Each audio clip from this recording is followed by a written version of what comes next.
No Harry Potter movie is And good. you're like, give me the Snyder Cut. Oh, sorry, just walk in front of you here. Gonna put my popcorn down. Oh, sorry, gotta put this here. Universal needs to sue Sony. Hey, I'm an idiot. I was fired from Fox. Let me go. I'd like actually to see Venom just crush Spider-Man. Hello everyone, I'm back today and I'm here to talk a little bit about...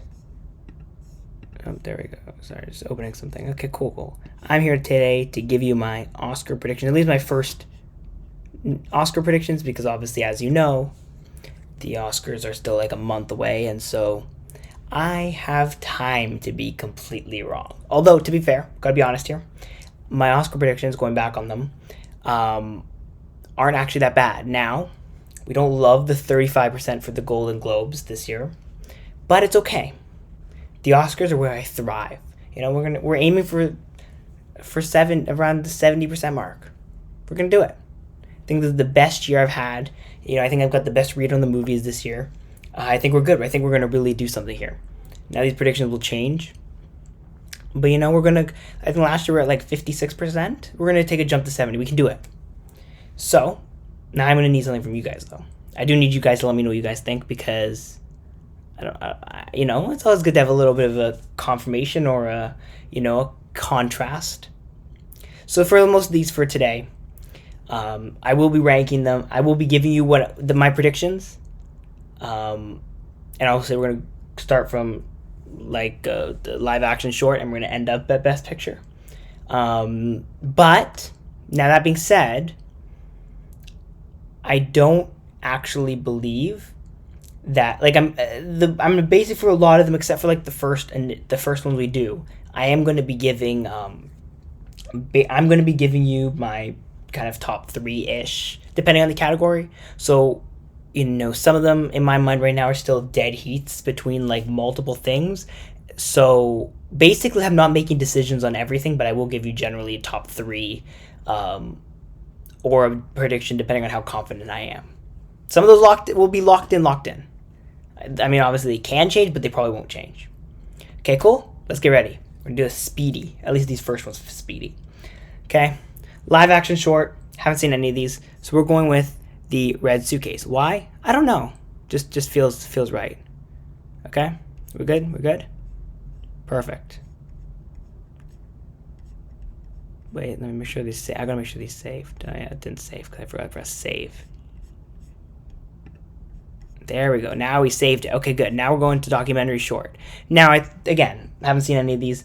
Going with the Elephant Whisperers. Why? I don't know. There doesn't have to be a rhyme or reason for these. This one, I've only seen one of these, so I'm going with the one I've seen, which is the Flying Sailor. Again, there doesn't need to be a rhyme or reason to why I'm doing these, at least right now, because I can't. Okay, now we're in the real categories now, kind of. So for this one, I do have 2 contenders. It's interesting RRR didn't make it on here because, you know, when we talk about song, we'll definitely talk about that movie. But, you know, I think All Quiet on the Western Front has to have it locked up, at least for the most part. Because, look, if you're getting nominated for Best Picture, you're probably going to win Best International Feature, especially when you're not likely to win Best Picture. And I think Argentina is probably the other one. Just because those feel like the 2 that everyone talks about. Argentina won the Golden Globes, or some other award show that's happened, even though most of them happened in February. So those are my 2. It's not going to be anything but those 2, so it doesn't really matter. Best documentary, and now we're back to the categories I know nothing about. And we're going All the Beauty and the Bloodshed. Why? Again, there aren't really any rhyme or reason for these except I feel like them. Okay, now we're in the real categories. I should have probably stalled a little more. Look, Pinocchio's going to win this category. It's won every award thing so far. It's going to probably win every other one going forward. I am going to go a little bit crazy with my number 2, and I'm not choosing a third one because I don't think it's going to be anything but Pinocchio. I'm choosing 2 for everyone's own sake. But I'm going to go with Puss in Boots: The Last Wish. I don't know. I just feel like it's good. My goal is to have watched all of these. I've seen 3 of them. So, you know. I have not seen Pinocchio, actually. That's a lie. I started watching it and then I gave up.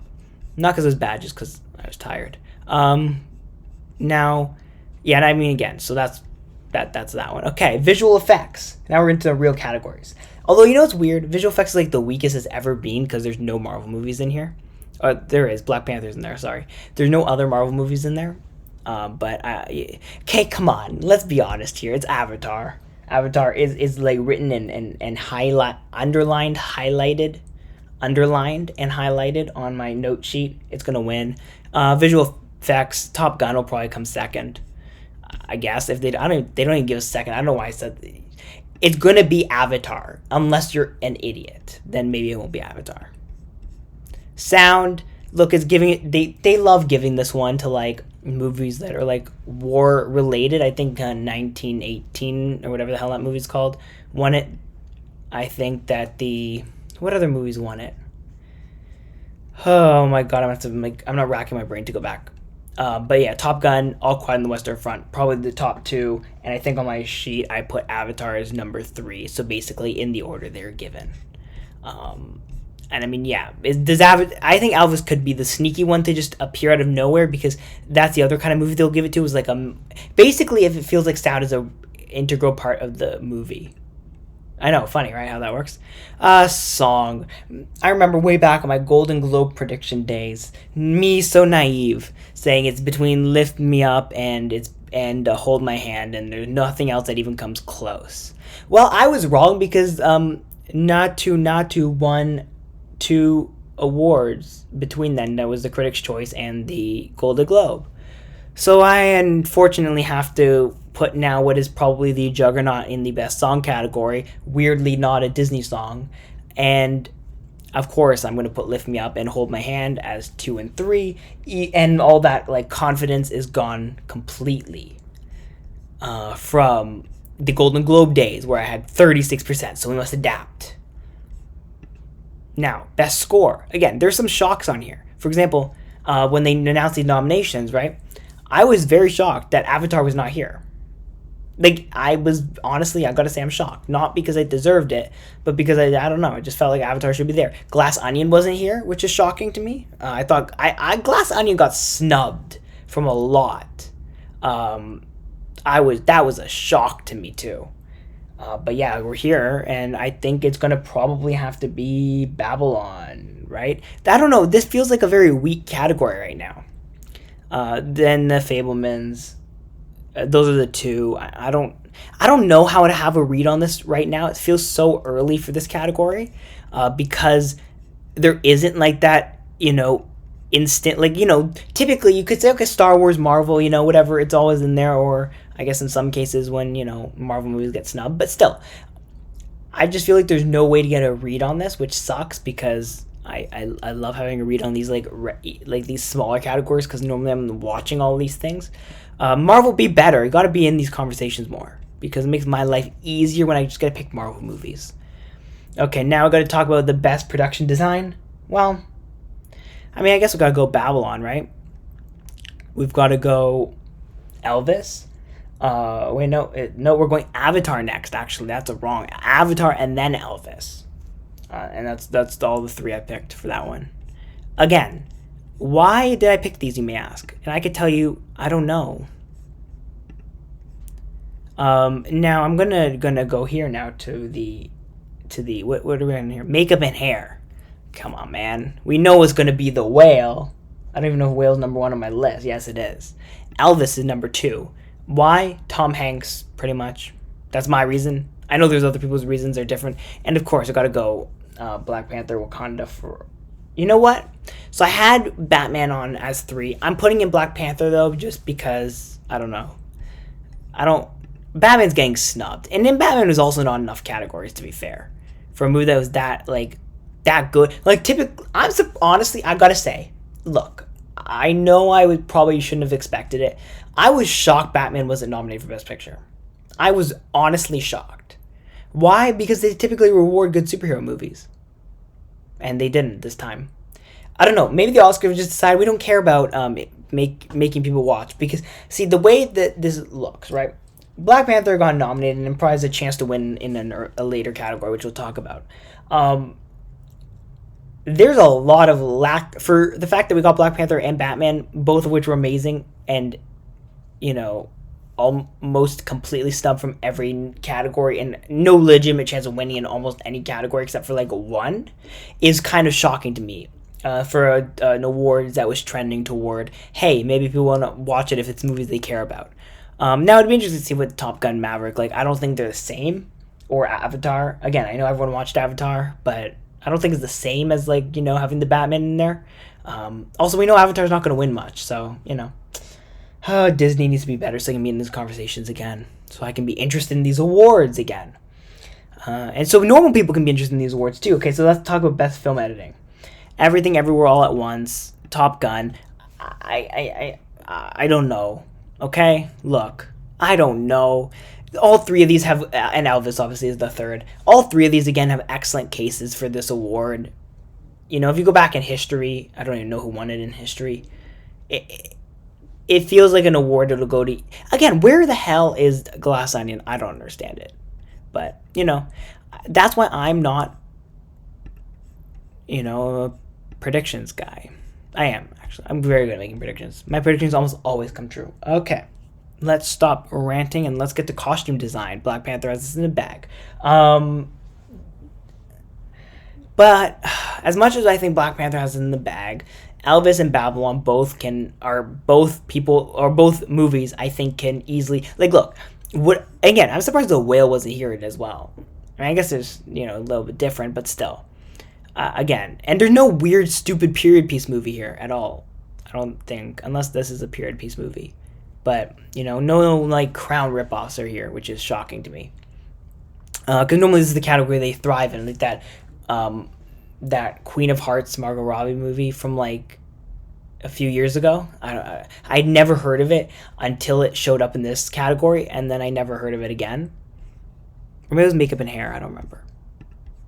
I don't remember what the movie's called anymore, so it doesn't really matter. Now, let's get into cinematography here, okay? So cinematography, I mean, again, I don't know, so I'm going to go with Elvis, and then I'm going to go, wait, am I going with All Quiet? Yes, I'm going with All Quiet, and then I'm going with Empire of Light. Why? No clue. The only movie on this list I've seen is Elvis, so we're rolling with that. That sometimes becomes the deciding factor for me, is have I seen it or not.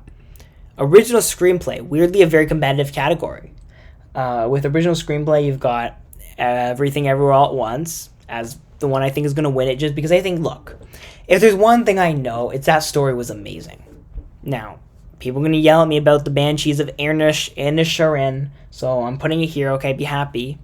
And look, there are some people who made some comments about how it's deep and whatever. Sure, it's a movie of self-mutilation, but yeah, it's deep, don't worry. And then The Fabelmans, of course. Why? You'll see. Why is it of course? Because in my mind, this category has happened after another category I'm going to get to. Anyways, now, adapted screenplay. This is women talking. After all the controversy, it's not going to not get it. But Top Gun is also there. I think those are it. I think that's the entirety of the pause. Look, women talking, haven't seen it yet, haven't gotten a chance to see it yet. But I've heard it's amazing. Obviously, we talked to, we've talked about this movie being, like, there's a lot of controversy about the no women in the best directing category, which I think is stupid because, I think the fact that there weren't any is stupid because, I don't think a certain person who directed a certain movie, even though this person is Canadian technically, so I should be fully biased toward them. But I think, there's certain people who shouldn't be in that category. And they are. So, Oscars don't look great right now. But then again, they didn't when they gave Chadwick Boseman's Oscar to whatever his name is. The guy who played Odin in Marvel. Yeah, that's what I'm going with right now. Okay. What category are you on? Best Supporting Actor. Wow. We're really rolling through these. Okay. Ke Huy Quan. Everything Everywhere All at Once. Obviously, he's going to win it. Okay, there's no question. Don't even ask me. This is... I have to put a second one just because I promised at least a little bit of variety for the most part. So I'm going to put in Brendan Gleeson. It's not going to be Brendan Gleeson. I will have a fit if it is. A fit of anger because, again, self-mutilation, I shouldn't get an Oscar. Okay. Unless he really cut off his fingers, then maybe then we can talk. Look, do we have... Okay, this is the one category. In this category, there's just one person who's going to win it. It is going to be Angela Bassett. She has basically locked up this award. I don't even care. None of these people compare. She has this award in the bag. I'm not even going to give someone a second option. This is it. That's the only category. That's the only option. She's won this award. Okay? Now, this is another three-way race. Now, look. I could have gone with my boy, Brendan Fraser, Canadian legend. But I'm going to have to go with Austin Butler because I feel like he's going to get it. I don't know if he will, but I think he might. Now, Brendan Fraser's got to be number 2, and Colin Farrell is going to be number 3. Why? Again, self-mutilation movie. Hello, people. Let's think about this. Okay, cool. Best Actress. I don't love this, but yeah. I mean, okay, give it to Cate Blanchett. She's going to probably win it. Michelle Yeoh is there for Everything Everywhere All at Once. Again, highly deserves it. Haven't seen Tar. Can't really talk about Tar. And then Michelle Williams, The Fabelmans. I personally, and I said this when the Golden Globes happened. I'll say this. I've been saying this since then. I'll say it again. I would give it to Michelle Williams. She was amazing in that movie. I think her in that movie was so underappreciated. Like, I don't think she gets enough praise for how great she was in that movie. Like, the range of her performance in that movie, and her own like her character going through all of these mental kind of breakdowns and all of these different things throughout that time. Like, I don't think she gets nearly enough praise for this movie. Like, if it were really, like, if I were choosing, it would be Move You Down Here. That's what it would be. Okay, it would be Michelle Williams as that winner. I know and don't get what I want because apparently Cate Blanchett was great. I know Everything Everywhere All at Once has that bias of being Everything Everywhere All at Once. Oh my god, if I have to keep saying that goddamn long name, I'm going to be angry. But yeah.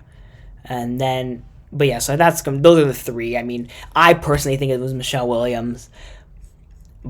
Or basically just don't give it to Cate Blanchett, because I don't think she deserves it. Okay, Best Director, the most male category in this entire thing. Oh no, all the picks are there. No, don't do that to me. Okay, thank you. Daniel, gonna probably win it. Spielberg could win it because it's Spielberg. And then the Banshees of Inisherin, director, of course, has to be in there, because how could this be an Oscars without having a movie about that everyone loves? And then when I watch it, I'm like, what the hell am I watching? I.e., The Shape of Water. I don't know why I was watching fish sex all the time, but I was. That's The Shape of Water, I mean. Okay, anyways. Best Picture. The final category. The most anticipated category in the Oscars. This might be the most... again, a lot of these... The reason I said I'm going to choose 3 is because a lot of these feel... If they aren't already locked up, most of them feel like they're three-way races, and a lot of the three-way races are Everything Everywhere All at Once, The Banshee of Inisherin, and The Fabelmans. Top Gun Maverick, I think, has an outside shot. I think Elvis has an outside shot. I'm going to assume Tar, because it keeps getting nominated for everything, has an outside shot. I'm going to assume All Quiet on the Western Front has an outside shot, although if you're going to give it... now, it'd be interesting if this movie picks up steam, because if this movie picks up steam, I could see it being something that ends up winning. Also, again, I'm going to go back, and then, yeah, there's these other movies down here, which I don't really think have an outside shot. But I think at the end of the day, despite all the outside shots, these are the 3, right? These are the 3 main movies right here. Now I'm going to go back after I save this. And those are all the predictions, by the way. I'm just going to go back and do a little ranty rant. We're just going to move over to, where is it? Where the hell is it? Let's see. Song, here we are. Look, I'm going to be honest here. The way Oscar voting works, or at least the way I believe it works, they aren't going to be voting on the winners, obviously, immediately. There is one opportunity where I think Black Panther can take what it deserves and jump over Natu as the song. Do you know what that is? It's the Super Bowl. Why? Because guess who's performing the halftime show? That's right. And if she doesn't sing this, I might be angry, because that would be the perfect way to help the agenda of getting Lift Me Up clearly the best song, winning the best song Oscar. Okay? So, basically, the Super Bowl could be the turning point, weirdly enough, for this award voting. I don't know, do Academy members watch football? Anyways, those are the predictions. Do you disagree with me? What are your own predictions? Do you think, like, Everything Everywhere All at Once, The Fabelmans and the Banshees of Inisherin are going to clean up? Do you think Elvis has a shot for Best Picture? Is Pinocchio the best animated feature? I don't know. You guys know. Probably. I don't know. So what are your predictions? Let me know in the comments down below. Do you like my predictions? Do you think they're really, really good? Or do you think they're really, really bad? Because that is a possibility. And again, by the time we get toward the end of February, when, we've seen, 700 other different award shows, including the BAFTAs and the Screen Guild Awards and all those other ones, the Directors Guild Awards and all the Guild Awards, we're going to kind of get a better sense of what direction the film industry as a whole is going to lean by the time we get to the Oscars. And so that's when I'll do my updated predictions, which will probably be 100% correct, right? Or at least 70% correct, because I will always throw in a little bit of bias. But yeah, let me know. Do you think I'm onto something here? Do you think maybe we could get a perfect Oscar prediction? I don't know. Let me know down below. Don't forget to like, subscribe, comment, follow me on social media. Follow Comic Boys on social media. Subscribe. And see you all next time. Bye.